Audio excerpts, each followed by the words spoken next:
There are a lot of bad contractors out there in all trades. It shouldn't be all about the box and the brand. It's about our relationship. One vision, one voice, one outcome. Together we rise as one.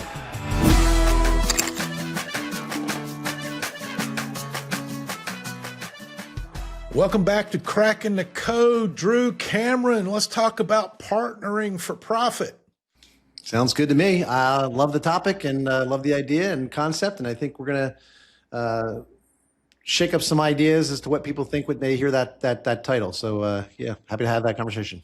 Yeah. And so let's just start off with a definition. When we say partner, we're not talking about legal partnerships with people or organizations. That term gets thrown around a little differently when you start thinking about a legal construct. We're really talking about looking at working together as a team to impact each other's lives is what it comes down to. It's a partnership that says, hey, I'm a struggling contractor. Maybe I'm really good technician, but I'm really struggling at being a business owner.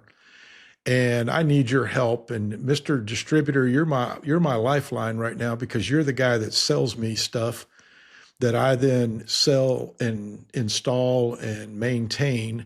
And maybe you've got some access to some tools and resources, or maybe Mr. Manufacturer, no money in this industry starts at the manufacturer level and comes down. It actually starts at the contractor level and goes upstream. So contractor makes a retail sale, gets turned over to the contractor, right? So the homeowner turns over money to the contractor.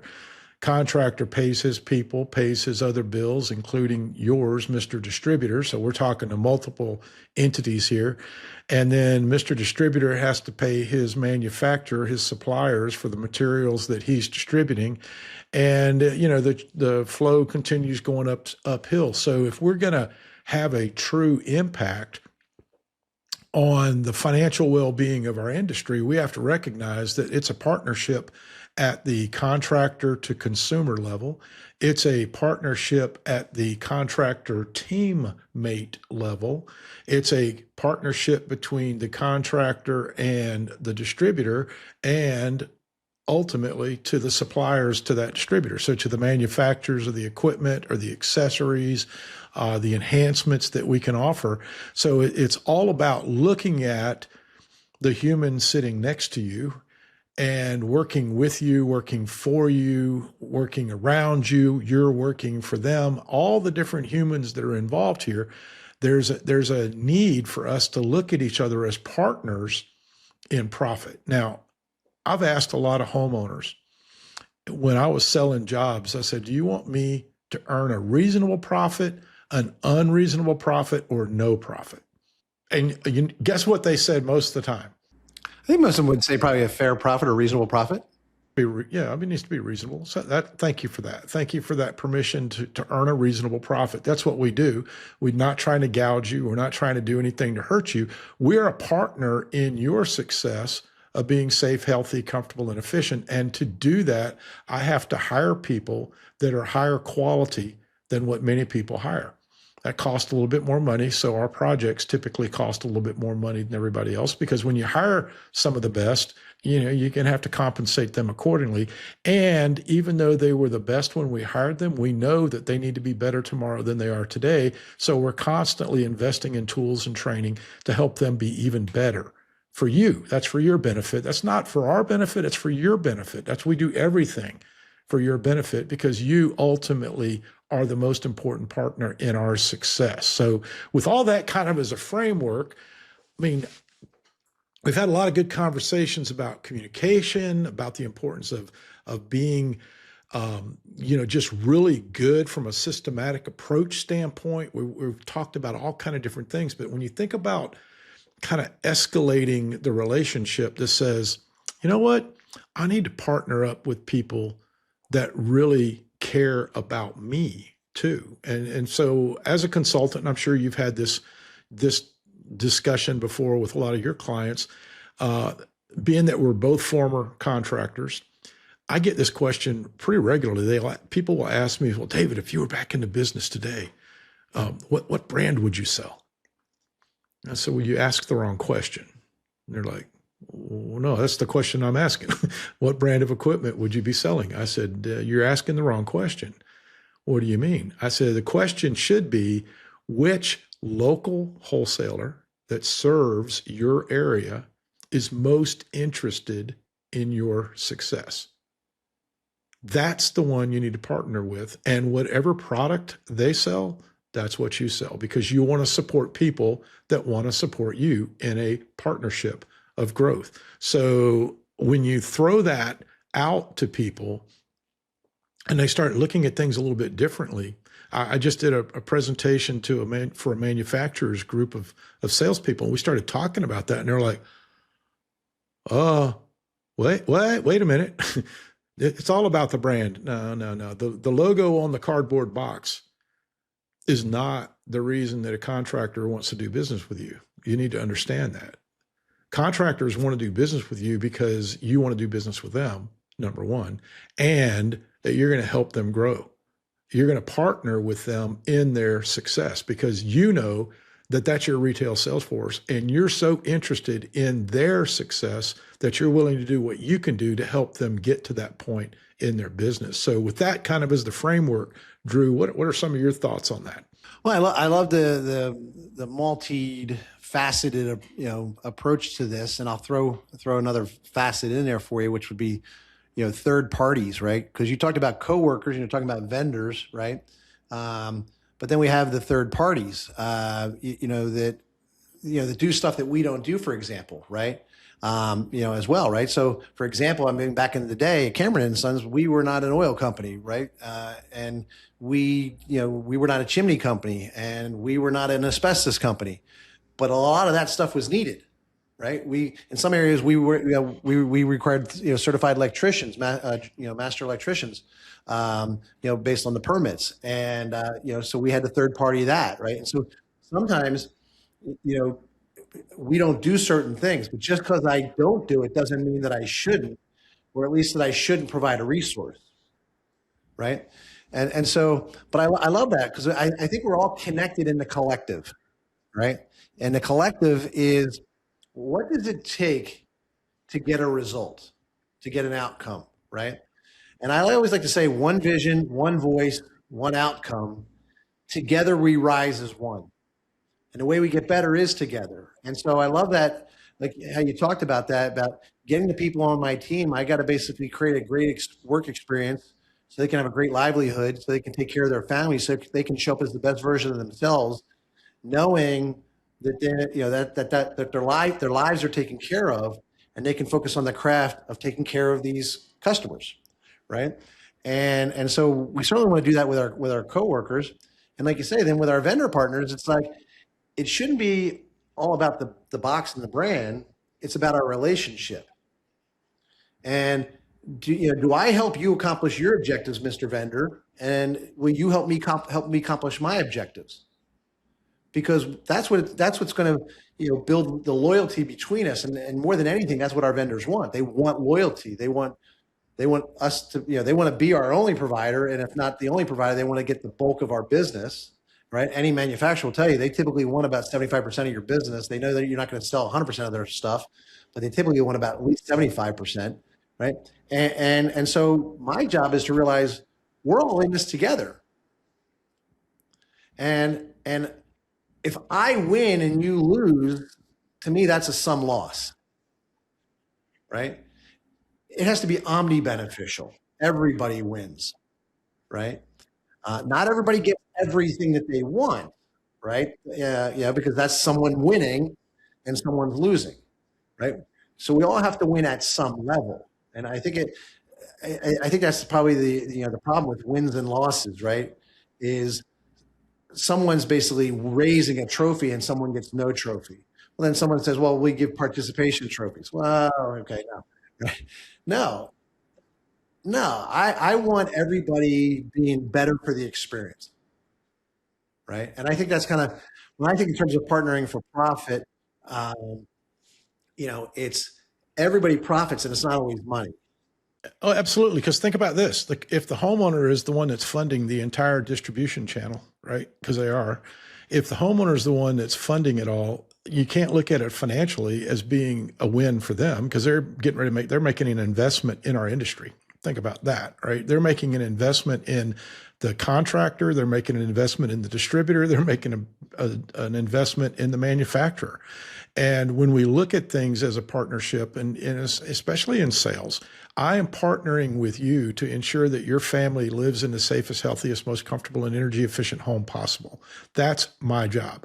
And I love the fact that you brought in the ancillary guys, the sheetrockers, the insulators, the windows guys, the doors guys, the roofing guys. All those different people are a part of our team ultimately if we're a really good servant to our customers. If we see something, we should say something. If we see that they've got a problem with unsafe electrical stuff in their basement, it's like, I don't know if you've noticed this before, but, because they probably don't know what they're looking at most of the time, right? And we do. We do have a feel for this, especially the HVAC industry, because think about it, you have to be high voltage guy, you got to be a low voltage guy, you got to be a metal worker, you got to be a piper, you got to be a fitter, you got to be controls guy, you got to be the refrigeration guy, you got to be the gas piper. I mean, you got all these different things, or in your case, the oil pipers up there. You got all these different skill sets that get bundled up into one trade. It's like, gosh, man, you don't have to do them all, to your point, but you need to know people who do. Yeah. How many of us have ever been asked, do you know a good plumber? Do you know a good pool guy? Do you know a good, drywall, right? Painter. And what the customer is saying to you is, I like you and I trust you and I believe in you to be a resource for me. I wish you did it, but because you don't, you probably know good people and I will trust, or at least consider your referral, right? Exactly. And so, as I said a moment ago, right? Just because you don't doesn't mean that you shouldn't do it, right? Meaning you should refer and partner with, as we're talking about, with people, right? And maybe there's no monetary, thing between me and the drywall, me and the asbestos company, me and the oil company, or things like that. No financial relationships and no contracts, like you say, between us. It's a free referral, and I allow that relationship to exist directly. I don't subcontract that out, and the reason I don't, because then I'm taking liability for it. And I'd say, listen, Right. Work with them, don't work with them. But I've had many of our customers, who've used them and experienced good results by working with them. If you like, I can provide you not only the provider, but I can also provide you some people that I've referred to them who've been taking care of them, if you like, right? So I can provide referrals on behalf of them, and then that way that happens. The cool thing about that is number one, that they've trusted us enough to ask, right? Number one. Number A two really good is sign. yeah, yes. Number two is it doesn't slow down my process. So I don't have to wait for them to go and assess the asbestos abatement market and get a provider who's then going to try and get it done when they get around to it. It's like, no, here, and we can keep going. Right. Right. Right. And That's that's my excellent. job. Yeah, my job will be taken care of. I'll be able to move forward with these people, as well. And I think also, because I'm the person that does that, we talked about in another segment of Cracking the Code, we talked about being unique versus and being the best. It makes me unique because I am a person. I had back in the day, I called it the golden Rolodex, but it's, your contact list. I had a list of landscaping people, pool people, pest control, roofers, whatever somebody needed. I knew the best, what I considered to be the best in our area, because I didn't want anything to slow down our connection of working together, number one. But I also wanted to put you, the homeowner, in the best position to feel good about our relationship and our experience and get a good livelihood, because there are a lot of bad contractors out there in all trades. Without a doubt. Yeah. Without a doubt. And if they're not equipped to assess roofers, at least they know that I'm in the construction and I probably knew good players and I network with good people who do good jobs. And so I think that's also what led to our growth and success at our company. Without a doubt. And so here's an interesting thing. And you just brought something up in my head. When my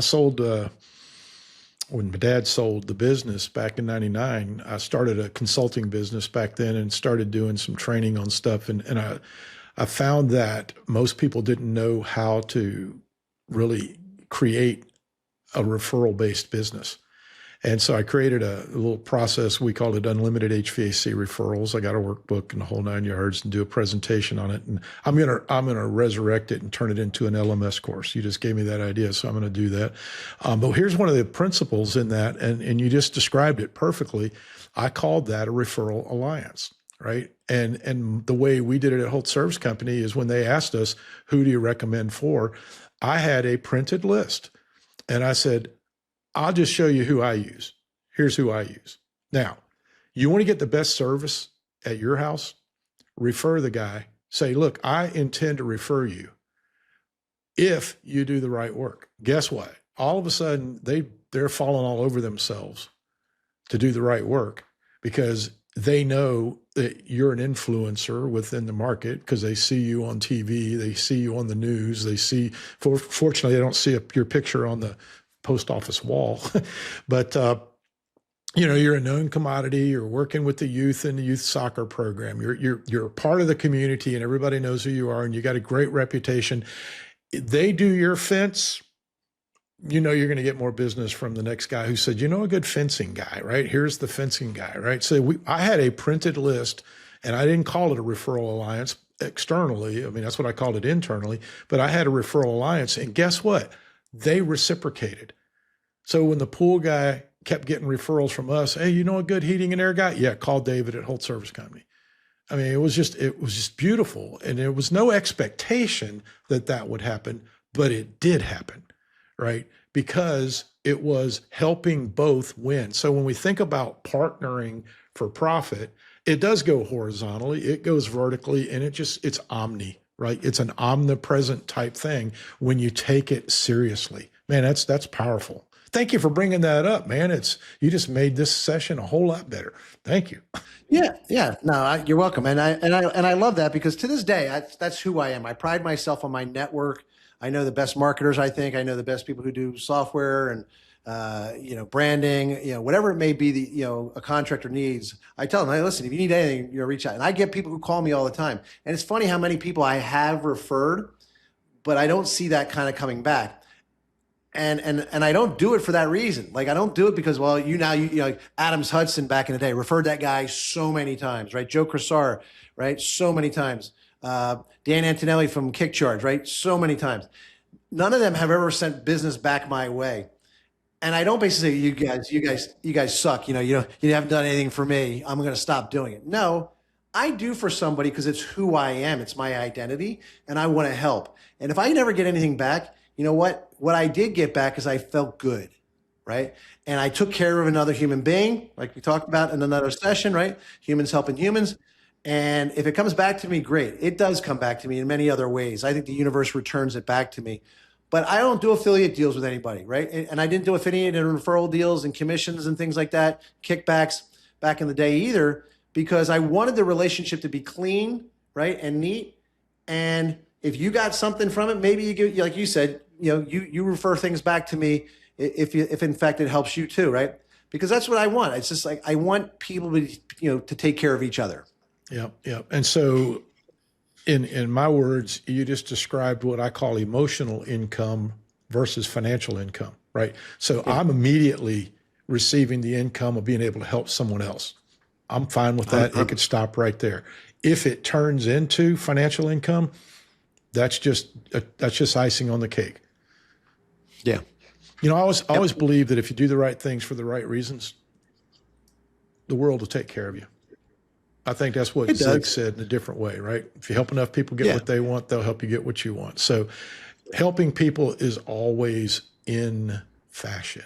It just always is. Yeah. Unless you're in New York City.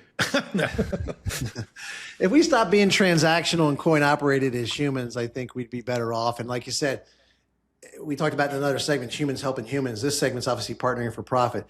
If we basically hire good people and give them a great coworker experience, not a great contractor coworker experience, the best in class in the marketplace employer experience, right? so they can have the best lives that they can. So if I got to bring in pet care and daycare now, right, and financial consultants and things like that to help you basically build tuition accounts for your kids, that's what I'm going to do, right?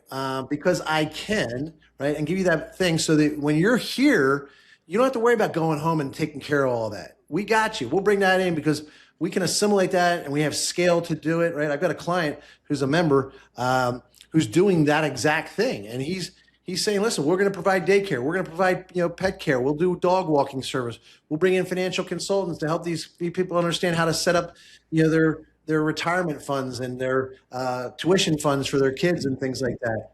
And he says, I don't want them having to worry about life, right? Life is tough.